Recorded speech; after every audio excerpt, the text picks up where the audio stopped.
Ito ang GMA Regional TV News.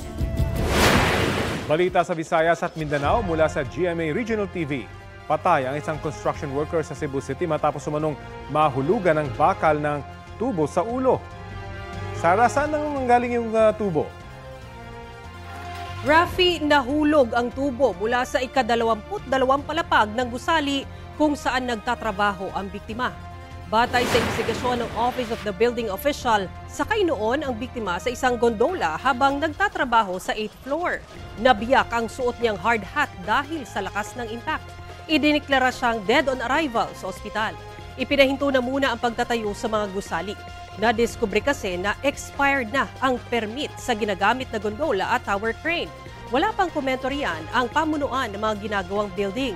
Pero ayon sa mga otoridad, sinasagot na ng pamunuan ng building ang mga gastusin sa burol at libing ng biktima.